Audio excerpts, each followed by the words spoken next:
Welcome back to Revise and Resubmit, the podcast that takes, those really dense academic papers and makes them surprisingly interesting. I'm Pavlov. And I'm Nikita.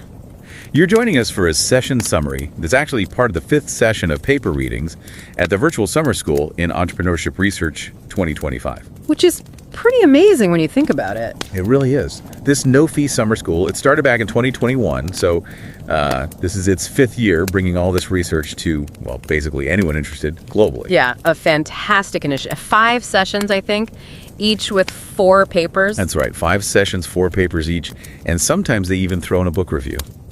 We should definitely give a big shout out to Professor Vishal K. Gupta and PhD candidate Athena Skiadopoulou. Both from the University of Alabama. Exactly. For really spearheading this whole thing. It's incredibly valuable. Absolutely. A real service to the field. So today we're kind of tackling a big one. 50 years of entrepreneurship research. We're aiming to pull out the key insights from a pretty diverse set of reading. The real mix, yeah. We've got that big picture view from Kuratko and Covin's 2025 piece in the Journal of Business Research. It looks at the history, how the field evolved, and maybe where it's going. Mm-hmm. Then we're sort of zooming in with a meta-analysis by Malmström and her colleagues. That's from the Journal of Business Ethics in 2024. And it digs into gender and getting bank loans. A really crucial topic. Definitely. And finally, we'll look at an experimental study. This one's by Zunino and others from the Academy of Management Journal in 2022, looking at how investors, specifically in crowdfunding, make decisions. So history, gender and finance, and investor decisions. Quite the range. Exactly. And our mission really is to give you the essential nuggets from all three. Kind of a shortcut to understanding some key themes bubbling up in entrepreneurship research. Okay, sounds good. Where should we start? Let's unpack that historical perspective first, from Kuratko and Covin. They kick things off by reminding us that, while entrepreneurship itself is ancient, the academic study of it is much younger. Right, mostly concentrated in the last 50 years or so. Which, as they point out, happens to line up pretty neatly with the founding of the Journal of Business Research itself. And what's really striking is that Baumol, way back in 1968, was already saying, hey, where's the theory here? He felt it was underdeveloped for something so, fundamental to economies. Right. And Kuratko and Covin described the response as this avalanche of different theories trying to fill that gap. Which naturally led to some pretty big debates. Oh, absolutely. Really fundamental stuff like what is an entrepreneur exactly? How do we even define entrepreneurship itself? And what are we actually studying? The person, the new company, the whole environment. These core questions, you see them surface in work by folks like Macmillan and Katz back in 92, Amit, Gloston, and Muller in 93. Fan looking at it again in 2004, they're persistent questions. So those early attempts to build theories, what do they look like? Kuratko and Covin mentioned trait theory first. Yes. The idea that successful entrepreneurs just have certain qualities, right? Like maybe they're born risk takers or super creative or natural leaders. McClellan was looking at this in the 60s, Hornaday and About in the early 70s. Kind of the great person theory applied to business, but then the focus started to shift a bit, didn't it, towards behavior. Exactly. Behavioral theory. The idea being, look, it's maybe less about who you are inherently and more about what you actually do, the actions, the learned behaviors. People like Bird in 89, Gartner in 88, they really pushed this.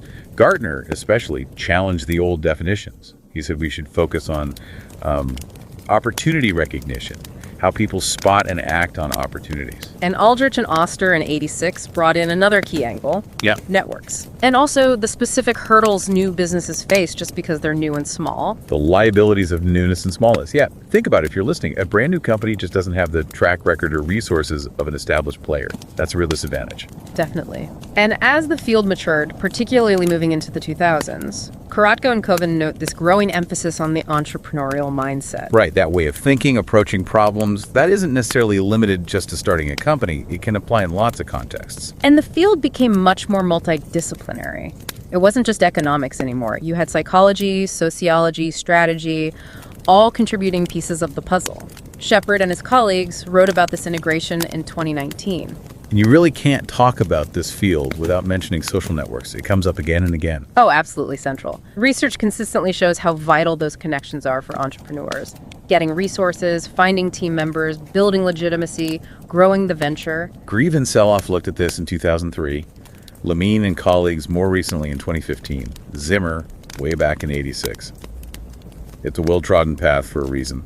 It's also interesting how concepts from entrepreneurship have spread out to other fields, like entrepreneurial orientation, EO, and strategy. Ah, yeah. Miller's work in 83, then Covin and Slevin really developed it in the late 80s, early 90s. Right, this idea that even big established companies can act entrepreneurially, taking risks, innovating, being proactive. And Lumpkin and Dess later added things like competitive aggressiveness and autonomy to the mix in 96. And Kuratko and Covin mentioned that EO research is still going strong, looking at it in different contexts, different levels of analysis. Which sort of brings us closer to the present day. What are researchers focusing on now? Well, things like social entrepreneurship, sustainability, nonprofits, using entrepreneurial tools for social good.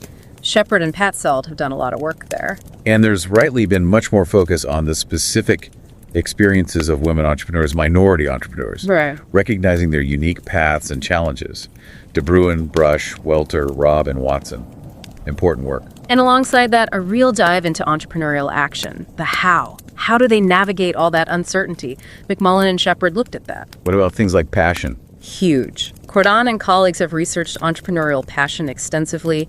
Then you have concepts like bricolage, making do with whatever resources are at hand, like Baker and Nelson described. Improvisation too, right?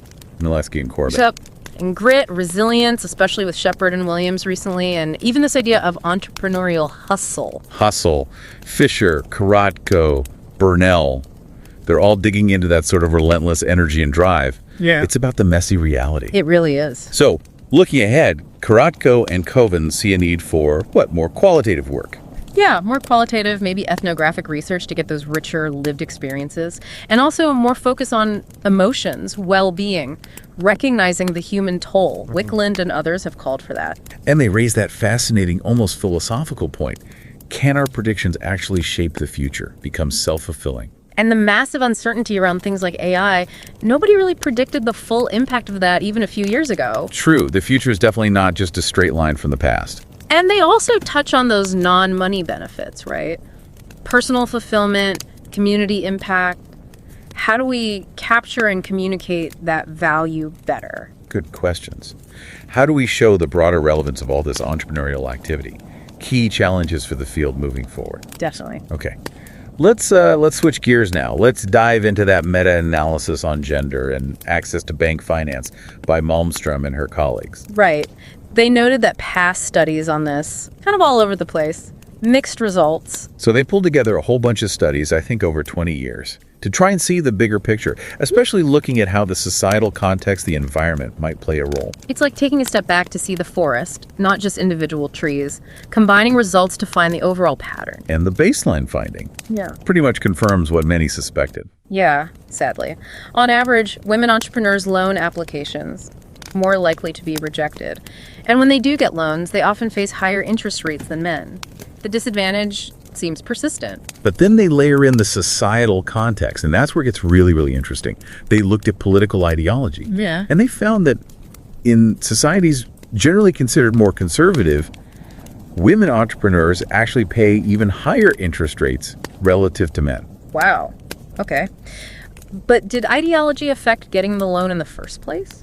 Apparently not significantly, according to their analysis. The difference was mainly in the interest rates. Okay, that's one layer. But then there was the empowerment finding, which was, well, quite surprising. Totally counterintuitive, right? Yeah. They found that in societies where women have more empowerment, like more representation in leadership roles, the gender discrimination in both loan rejection and interest rates was actually bigger, more pronounced. Yeah, that makes you pause. You'd think more empowerment would mean less discrimination, not more. Exactly. So how do they explain this? They bring in a few theories, congruity theory, social dominance theory, stuff from management research on political ideologies. Let's touch on social dominance theory, maybe. Okay. So the basic idea there is that societies tend to have hierarchies, right? And certain roles, like being an entrepreneur, have historically been seen as high status, maybe more associated with the dominant group, often men. So when women move into that role, especially in places where hierarchies are strongly felt, it can create a sort of friction, a perceived challenge to the status quo. That seems to be the argument. And their findings suggest that maybe increased women's empowerment could, counterintuitively, be perceived as more of a threat by some gatekeepers, like bankers, leading to a stronger backlash or bias in their decisions. So the big takeaway isn't don't empower women, obviously. No, absolutely not. It's more that progress isn't always linear, and simply increasing women's representation might not automatically fix deep-seated biases in finance. It could even, temporarily, trigger more resistance. Complex stuff. And Malmstrom and her team suggest, future research needs to unpack empowerment, maybe look at different levels of leadership or nonlinear effects. Right. And they also noted that interplay between ideology and empowerment, like maybe in more conservative settings, the perceived threat from women's empowerment is somehow dampened a bit in the bankers' eyes. Fascinating.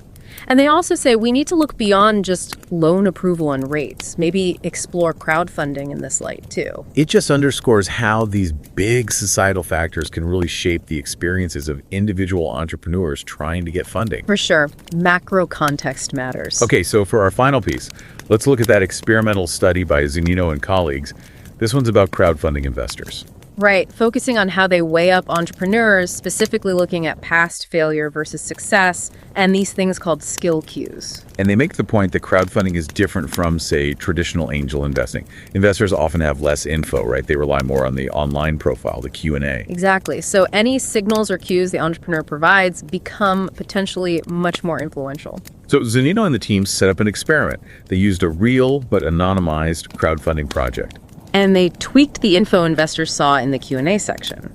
Sometimes it mentioned a past success, sometimes a past failure. And crucially, sometimes it included a skill cue. In this case, it was mentioning that the entrepreneur was featured in Forbes' 30 Under 30 list, a credible signal of ability. So what happened? What was the main finding? Well, perhaps unsurprisingly, investors were significantly less keen on entrepreneurs who mentioned a past failure compared to those citing a past success. Okay, that makes intuitive sense. Past success signals competence, maybe reduces perceived risk. But here's the kicker. That skill cue, the 30 under 30 mention, made a big difference. How so? When that credible skill cue was present, the negative hit from mentioning a past failure was substantially weakened.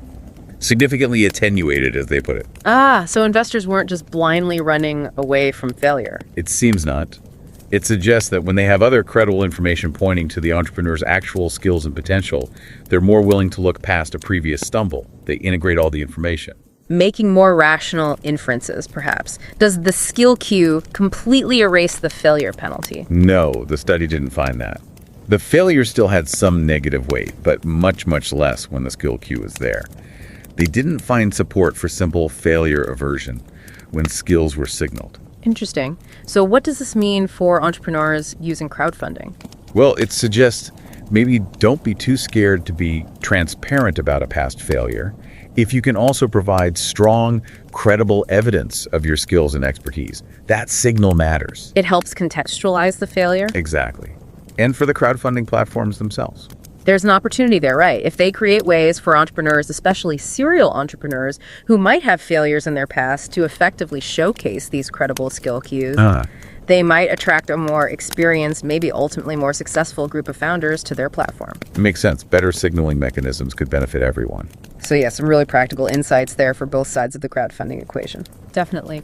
Looking across these three studies, the long view, the gendered finance context, the crowdfunding cues, you really see a field that's not just grown, but gotten much more nuanced. Absolutely. It's moved way beyond just asking who becomes an entrepreneur to digging into the how, the why, the under what conditions. Yeah, tackling those fundamental questions, but also these really specific context-dependent issues. So just to try and wrap this up for you listening, we saw that entrepreneurship research has come a long way in 50 years, from traits to complex models involving action, mindset, and the environment. Right. And that social context, things like political ideology or levels of women's empowerment, can have really complex, sometimes surprising effects on critical things like getting funding. And in newer arenas like crowdfunding, effectively signaling your skills can significantly counteract the negative perception that might come with past failures. These are definitely valuable snapshots into a field that's constantly evolving. And hopefully,